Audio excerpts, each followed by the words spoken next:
Because Kevin Hart also did it for me. You said that you've given flowers to Kevin, and a lot of people do, that Kevin was the reason why you started stand-up. I didn't even ever think about doing stand-up, ever. So did you see him on stage? Did you watch one of his specials? Did you meet him somewhere? What was it about him that made you think, I can do that? I didn't. I think comedians are the most brilliant people on the planet. I never thought I could do that. I wanted to be Stuart Scott. That's who I wanted to be. Okay. That's who I thought I was going to be. And then I went to theaters to see Let Me Explain. Okay. Back in 2013. And I watched it, and he sold out Madison Square Garden multiple nights. He's crying at the end.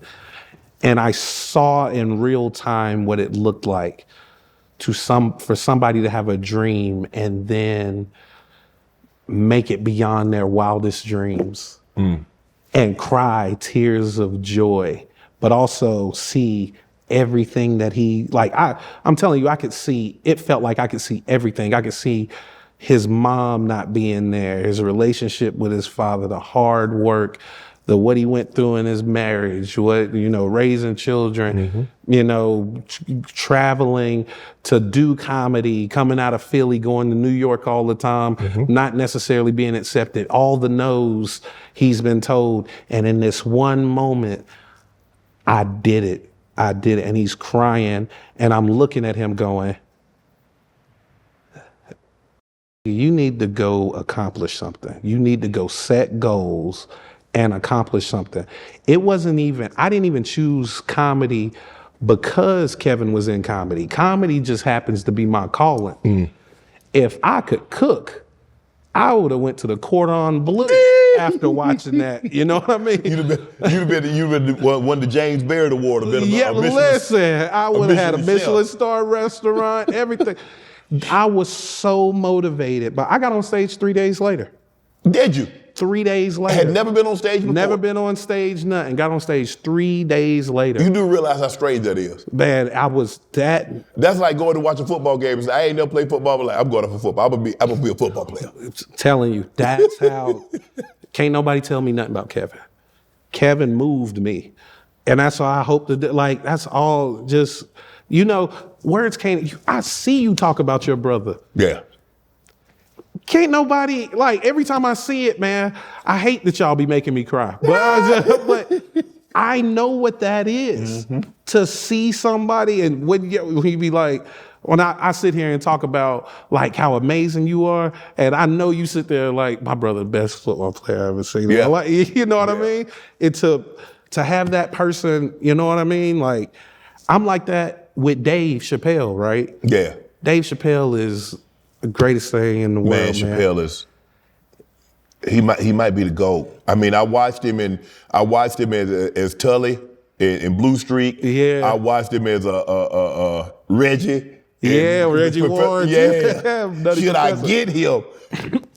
And to see, because the way he can storytell. Yeah. The way he can take actual events. I mean, he can take real events where these and I know some people get upset when he talks about the trans community and he talks about the Jewish community, but the way that monologue that he did on Saturday Night Live might be the greatest monologue that I've ever heard. They don't understand what Dave, nothing is on accident. That's the part that that bothers me when he gets criticized, because people act like he's doing thoughtless comedy. And y'all got to understand, a lot of thought, a lot of research, and a lot of care went into what he's saying. It's not for no reason. It ain't happenstance. Yeah. It's calculated. He gonna force you to think. Yes. And my comedy is that way. And Bill Burr's comedy is that way. Yeah, I love Bill Burr too. And so Patrice O'Neal's comedy is that way. Chris Rock's comedy is that way. And those are the people who influenced me the most. So meeting Dave Chappelle, 50 Cent did this show in Louisiana, because he's opening that big festival. The big festival. Yep. And shout out to CH who got me on that show. And I went down there, and Dave came. Dave had his own green room. Everybody is huddled around. Dave walked by. He's so nice. It's so ridiculous how famous he is. And how accessible he makes himself in moments. He ain't super accessible, but Yeah. in moments. In moments. Especially with comics, Yes. he makes himself accessible. And he came and said hey to everybody. And he said hey to me. And he took 2 steps to walk away. And he stopped and turned and was like, a huge fan. I was like, who? And he was like, he was like, oh man. He was like, your writing. He was like, you're brilliant. Come to my green room, man. I was like, what? And I told you, I got imposter syndrome really bad. I was like, there's no way he talking to me. Yeah. And then we went in the green room and we're talking. He was like, yo, I see your stuff. He was like, I think you do comedy the right way. You're a brilliant writer. He was like, take my number if you need anything. Let me know. And I'm just like, he just some Hollywood shit. He don't mean it. Right. And then 50 Cent came in the room.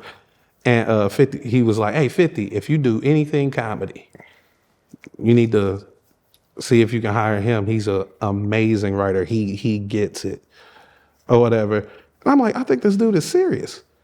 And then so like Dave, I was like, I don't have my phone. He gave me his number. And then like when my special was dropping, he reached out. Whenever I went to see him in Atlanta, and I was just like, oh, in my mind, I'm like, oh, he, whatever. He invites me to go do Firehouse, his club in Ohio. I was like, he just says that. And then when he sees me, he's like, hey man, when are you gonna do Firehouse? Hey man, I told you could. I was like, oh, he really means it. He really means it.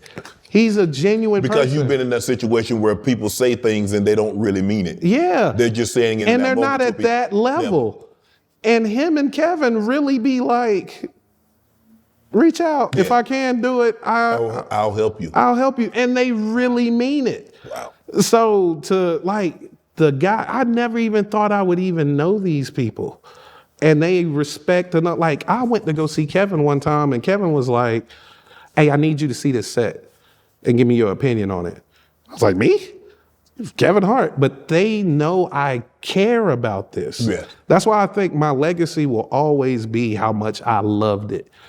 And I asked Dave, I was like, how? Because he's been doing it since he was like 13, 14. Mm-hmm. It's like, how are you still doing it like this? He was like, it's been good to, I've given it my all and it's given its all back to me. It's been really good to me and I love it and it loves me back. And that's something I want for myself. I want to love this thing more than anything in the world. And the thing is, when you love it so much, you don't even care if it loves you back. Mm-mm.